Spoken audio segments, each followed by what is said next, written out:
Has it come to an end? Is it finally time for Mike Tomlin to leave the Steelers or for the Steeler franchise to go on and just let him go his own way? I will say this. It's a lot of things to unpack here.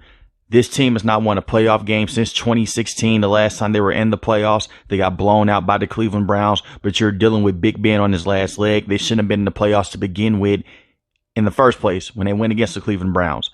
It's been a lot of good years underneath Mike Tomlin. You have 2 Super Bowl appearances.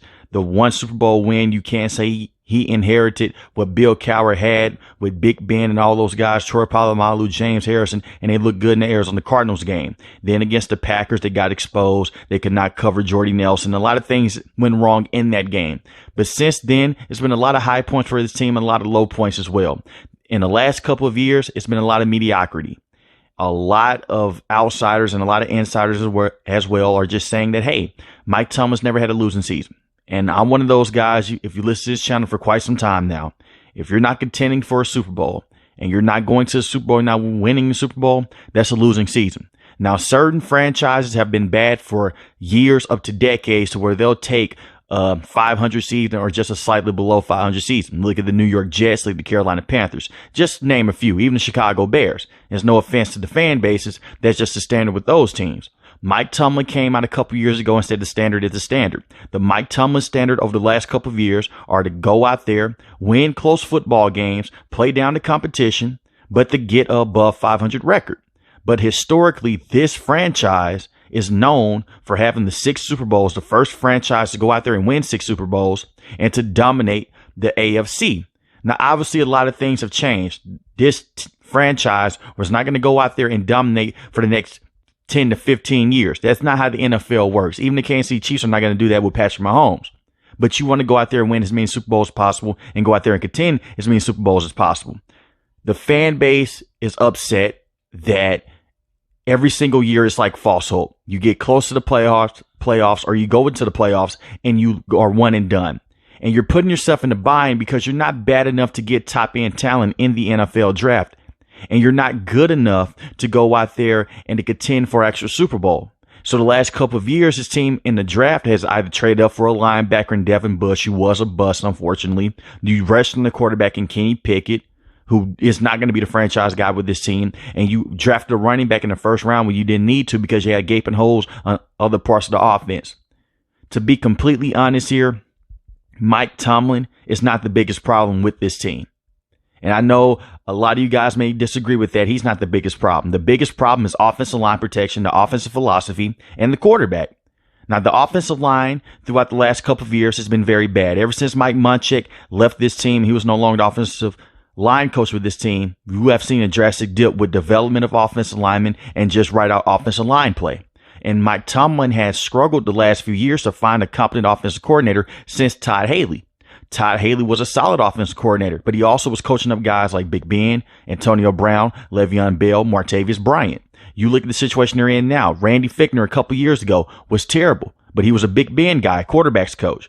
You look at Matt Canada, who is the guy, he was the most popular name within this fan base because of how bad he was. They fired him at the halfway point of this season just a few weeks ago, and it puts you in a bind. The offense is so bad from a schematic standpoint that you have 2 people basically essentially calling plays, the running backs coach and the quarterbacks coach, Coach Sullivan and Coach Faulkner. You look across the NFL, this doesn't happen. You look at the Buffalo Bills, they fired the offensive coordinator in Ken Dorsey. They have one guy calling plays in Joe Brady. And Mike Tomlin is not known to go out there and take the playbook and be an offensive mind. He's never been that, and he will never be that. He's not an X's and O's guy. He's a motivator. That is what he is at the head coaching position. And when it works, it works. When he gets his praise and when he is on, he is one of the best coaches in the NFL when he is on, because this team can play up to some competition. But when it's bad, it is really bad. It's like a toxic relationship. When it's good, it's really good. But when it's bad, it is really bad. The standard for this team and for this franchise in general is to go out there, try to win this division and get some things going in the future. Unfortunately, with the way that the roster is constructed right now, it's not going to happen. And you can't put all that on Mike Tomlin. He does have his faults, but the former GM with this team, Kevin Colbert, did a horrific job. his last couple of drafts. Devin Bush was a bust. They traded up for him in the first round. When was the last time this franchise traded up for a linebacker? And you look at that linebacker spot in the middle of the field. They went out and signed Cole Holcomb. I like that move. Unfortunately, he can't stay healthy. He couldn't stay healthy when he was with the Washington Commanders, but he suffered a freak injury. You look at Quan Alexander, has always dealt with injuries. So now you're depending on guys like a Landon Roberts and Mark Robinson to get some things going. They're not good middle linebackers. They can't cover in space and they can't tackle. That's not a Mike Tomlin issue. That's just an issue to where the linebackers are so bad. Now, he can scheme up some things in the front of the field to make the line shift a certain way so where the linebackers won't be overcompensated. But eventually, when you go against elite level head coaches, you're going to get exposed. You look at Micah Fitzpatrick as an elite safety. He has dealt with a hamstring injury this year. He hasn't been able to play the full season. TJ Watt has been phenomenal. He's been the saving grace of this team for the last few years. He's been the best defensive player in the NFL. And they win games primarily because of him. Let's just be honest. Even when he's not on the stat sheet, he's causing a lot of pressure. He's getting fumbles. He can change a game. The games that this team has won this season is not because of just the overbearing coaching. It's because of the talent of TJ Watt, Cameron Hayward, and Alex Highsmith. And I'm going to stand on that. Their offense hasn't went out there and won them games because they are bad. No matter who is calling plays with this offense, they have an identity problem. And they have a culture problem as well. Because the same people that are killing Mike Tomlin right now, let's go back to the Bill Cowher years. He played down the competition as well. It wasn't up to what Mike Tomlin's doing right now. Mike Tomlin's losing to teams that only have 2 to 3 wins in the season. But Bill Cowher lost to teams that were inferior. It did happen.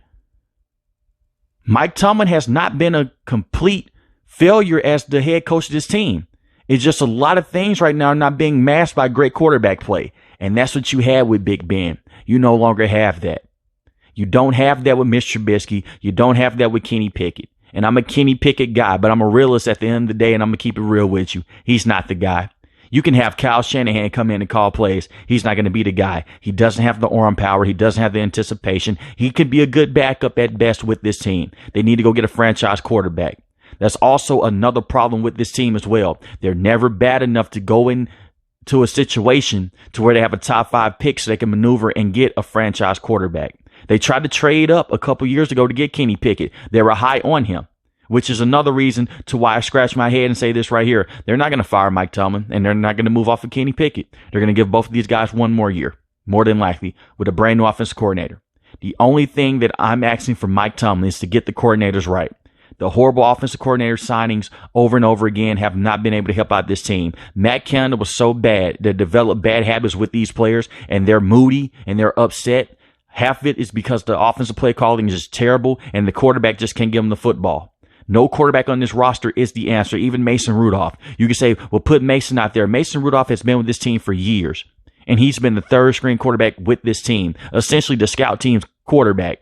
He is that bad. The same Steelers fans that were crying to see him Thursday night are the same fans that were booing him in the preseason. Let's not forget. Let's just keep it real. They're the same guys that were booing him in the preseason saying that he stinks, that he sucks. Does he deserve an opportunity to start with this team? Yes, he does. I will say that because Mitch is that bad. I have never been a Mitch Trubisky guy, and I never will be. Even when the Bears selected him with the 2nd overall pick, I said, what are you doing? You have Deshaun Watson on the board. But this team will not go anywhere no matter who the head coach is until they figure out the offensive problems. And it comes from the general manager. You have a brand new general manager now in Omar Khan. Hopefully he can come in. He has no allegiance to Kenny Pickett. Hopefully he can talk to his organization and say, hey, this guy is not it. Let's start over. And let's go out there and get the right offensive coordinator. Let's go out there and get the right offensive line coach. Because if they fire Mike Tomlin, you're sweeping the entire coaching staff. And I understand where you're coming from with that. How do you lose to 2 bad teams? The Arizona Cardinals. How do you lose to the Patriots? That's what this team has been going through for the last decade or two. It happened with Bill Cowher. It's happening with Mike Tomlin. That's a culture issue that they need to fix. But if you're on the side of the fence to say, hey, let's fire Mike Tomlin, let's completely start over, you're essentially starting a rebuild. And this team is not known for rebuilding. They're known for retooling in the right way. And right now, they are a lot of pieces away from actually contending for a Super Bowl. They can go out there and they can beat teams like the Las Vegas Raiders. They can go out there and beat teams like the Green Bay Packers. They can play up to competition, then eventually lose late in the game. But they're not going to go out there and blow out teams with the way that this roster is constructed right now. And to go back a couple of years when Mike Tomlin did underachieve with Big Ben and crew, that would have been the perfect time to let Mike Tomlin go, in my opinion, because you had one of the best offenses in Steeler history and you was not able to go out there and touch a Super Bowl with those guys. That was the main problem. But you definitely don't get rid of him now, in my opinion. I just don't see it happen. This is not how this organization operates. That's just not what they do. Look at how long it took for them to go out there and fire Matt Canada. It would take something drastic for Mike Tomlin to be fired or relieved of his duties with this team. I can see him just saying, man, you know what? I just decided to go my own ways. Now, if that does happen, that'll be very interesting. Something to what Bill Cowher essentially did is just say, man, you know what? I'm stepping down. Let's go out there and hire the next guy. That could happen. But I don't see anyone from the front office stepping down saying, hey, Tomlin, you're done. They did that with Matt Canada. I don't see them doing that with Mike Tomlin. Essentially for the reason that this team is always competitive every single year underneath Mike Tomlin, no matter who the quarterback is. I remember a couple years ago when Big Ben went down with that elbow injury against the Seattle Seahawks. You had Mason Rudolph, Devlin Duck Hodges, and they were still competitive. They still found a way to go out there and have a winning season with those guys at the quarterback position. But this feels like the first time in forever that this team is in a hopeless situation. Because there is no Big Ben running through the curtain. There is no Antonio Brown. There is no Ryan Shazier in the middle linebacker position. You just have a bunch of guys. That's what it is. And it's no offense to them. They're just not good. And you look at the middle linebacker position. I mentioned it before. I mentioned it again. Injuries have just taken it out. And you look at the guys in the secondary. This secondary has been horrible for the last few years, to just be completely honest. From drafting Artie Burns over William Jackson III, and even though William Jackson III did have a nice stint with the Cincinnati Bengals, he still was essentially a bust in the NFL, in my opinion. But Artie Burns was not able to get things going. You look at their secondary now, you have Patrick Peterson, who's an aging veteran, who looks good on certain drives, and other drives, you just scratch your head and just say, what are you doing? He's way behind his prime. The best days of Patrick Peterson are behind him. You look at Joey Porter Jr., there's something there. I still hold a lot of hope out there for him that he can be a very good corner with this team, but way too many holding penalties, in my opinion, and he does bite a lot on double moves, but he's a rookie. Hopefully he can develop and he could possibly be a number one player in the secondary with this team. But TJ Watt isn't getting any younger. Cameron Hayward for sure isn't getting any younger. You don't want to waste any more years of those guys. So the thing, if you ask me, what should this team do? Go out there, trade up in the draft, or go in free agency, get a quarterback. That's what you need to do, because a great quarterback can mask a lot of these problems. And if you don't have that, you can't mask these problems. I essentially do feel like Mike Tomlin is the best option that they have at that head coaching position. But if you don't believe that, let me know in the comment section below who can come in and step in. And it's easier said than done to just go out there and just say, you know, we're going to fire our coach, we're going to bring another coach in. It's not that easy. I see a lot of you guys in my comment section, let's go get a coach from the Shanahan tree. It's just not that simple. It isn't that easy to just go bring in a guy and underneath 1 year and just say, hey, let's just fix everything. I do believe that long term, Tomlin will not be the coach with this team in the next 5 to 10 years. That's something that I do stand on. And I do see them going the other direction of hiring an offensive-minded head coach. Because look at the way the league is going. Mike McDaniel right now with the Miami Dolphins, offensive-minded head coach. Andy Reid, offensive-minded head coach, has been in the league for years. And another thing, too, when you look at Mike Tomlin, Andy Reid, and Pete Carroll, Andy Reid was fired from the Philadelphia Eagles, not because he was a bad coach. They got tired of being in the same situation.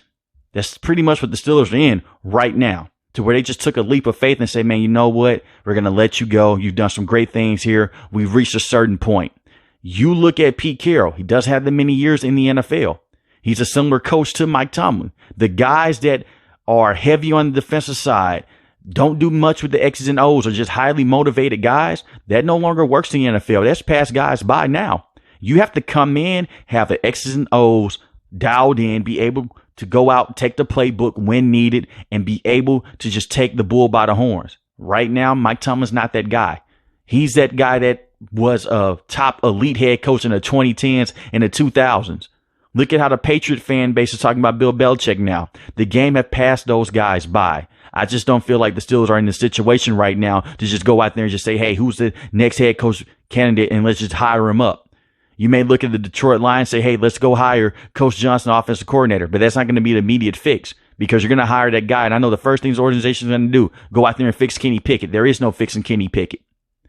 But let me know in the comment section below, how do you feel about the future of this team and what should they do and what's the biggest weakness with this team right now. If you're new to the channel, hit the subscribe button. If you like the video, hit the like button. Most importantly, want each and every last one, guys, stay safe, stay positive. Thanks for watching the video, guys.